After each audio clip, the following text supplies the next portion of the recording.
I think I was wrong about the Lumix LX10. When I first reviewed it, I wanted to love it, but instead I was left disappointed. A lot of people didn't agree with me in that review video, and they let me know in the comments. After spending more time behind the camera and growing as a photographer, I figured it was worth giving this little camera another shot. And I've got some thoughts on it now that I have.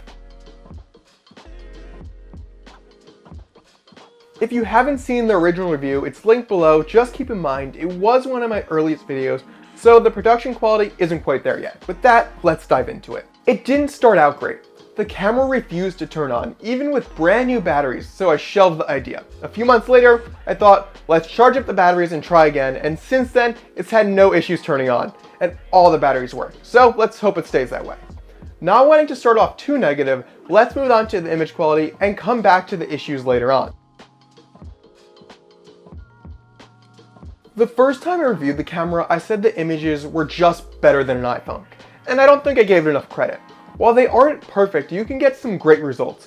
I found the sweet spot is around 24 to 50 millimeters. As you zoom past that, everything starts to get a bit gross. Usable, but not the most pleasing to look at. Because of this, I had the camera set to remember the last focal length I shot at. So every time I turned on the camera, it was exactly where I wanted. Usually I kept it at 28 millimeters, but as I would shoot, I'd adjust this throughout the day. One thing I make sure of whenever I purchase a new camera is that it can shoot in RAW, and I really enjoyed working with the RAW files from the LX10, especially more than the ProRAW photos that an iPhone produces. It felt like there was plenty of range to push and pull the images to get the look I was going after. You do have to be careful about nailing your exposure though. I found the dynamic range to be noticeably worse than other cameras I've used. There is just less room to recover highlight details, and bringing up the shadows results in noise a bit more quickly than other cameras with larger sensors.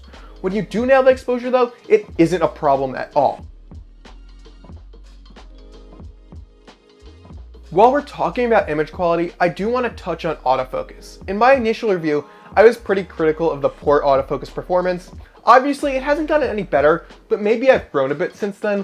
While autofocus isn't great, it wasn't terrible. It did the job, and while it didn't hit every shot with perfect focus, I think I had more keepers than missed shots. Overall, I was really happy with the images and the image quality I got out of this camera. Like I said, in my initial review video, I thought it was just better than a phone, but that's really not fair. The images you can get were really great. When I shared these photos with other photographer friends, most of them thought the images were taken on more expensive, more modern cameras. And that just shows how good the image quality is for this tiny point and shoot from 2016. However, that's not to say the camera and the images didn't have their issues. Let's move on to build quality. Starting out with the lens.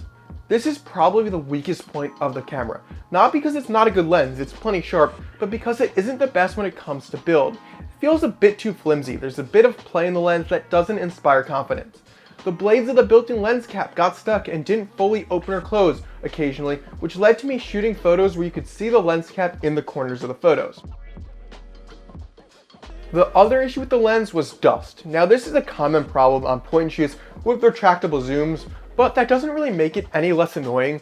I would have dust spots show up, especially when the aperture was closed down. I also had this weird squiggly artifact that I could only assume was a small hair in some of the shots as well. Because this lens is fixed, once issues like this show up, it's really hard, if not impossible, or very expensive to fix, so you're stuck with it. This really is the worst part of the camera, and it makes it hard for me to suggest picking one up unless you can make sure there's no dust issues in the model you're buying, and you're okay with the risk that this may occur later on. As for the rest of the build quality, the camera is really solid. The all-metal build has a hefty weight to it, but it makes it feel strong and really good in the hand. There's a slight grip built in, which makes the difference when holding it with one hand, and there's plenty of buttons and dials for a camera of this size. That being said, even with all the buttons and dials, I found myself mainly using it in shutter priority to keep the shooting experience quick and simple. I also love that this camera had a flip-up screen. While I didn't use it for vlogging as it's intended, it was really nice to frame shots without having to bring the camera up to my eye. I am always a little afraid that the ribbon cable will go bad on this screen, but it hasn't yet, so it's probably something you don't need to worry about. The camera also has a little pop-up flash, which is perfect if you're going after that early 2000s harsh point and shoot look. What makes it even better is that you can angle the flash to bounce it off the ceiling, so it doesn't have to have that super harsh look if you don't want it but need the extra light. This is another portion of the build that scares me just a little. The mechanism seems like it could wear out with use. I didn't use flash too often, so this hasn't been an issue, and I can't say for sure it will be. Just try not to fidget with it too much, because it does make a good little fidget when the camera's in your hands. The only other big issue I had with this camera was the software performance. The camera just felt slow, not just the autofocus, but the menus, turning the camera on, shutting it off, changing settings. It all felt like there were times where the camera just couldn't keep up with what I was asking it to do. This was a huge issue for me. One of the things I liked most about the Canon S95 was how quick it felt despite being from 2009. The LX10 is from 2016 and it didn't feel as quick as the S95s at the time. I think if the camera was just snappier, the overall experience would have been better. Also, if you're interested in the S95, I've got a review of it linked in the description. So, who was the LX10 for? Honestly, I'm not 100% sure. With the price of compact cameras going up, it was much easier to buy when I bought it for $250 over the $500 to $700 it's going for at the time of recording. At this price, it's just hard to justify when you get something like the Canon S95 for much cheaper or the Fujifilm X-M5 for only a little more. It makes the little LX10 quite niche. So, all I can say is, I think you'll know if the LX10 is for you. If it doesn't call out to you and doesn't cause an itch in your brain that you just can't scratch, it's probably not worth the money for you.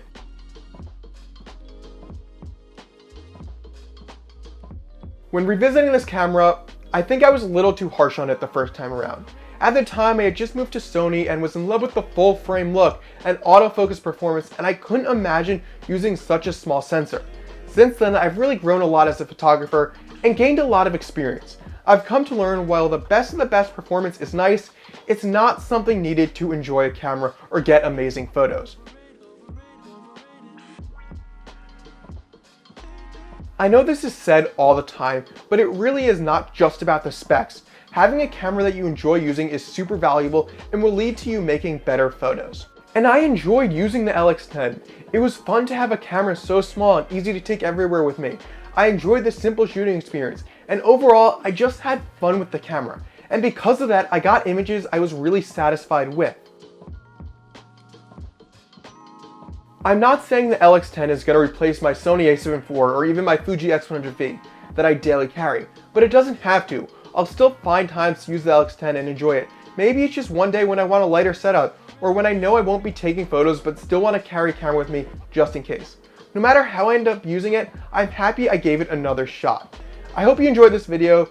Go out and take some photos. Thanks for watching.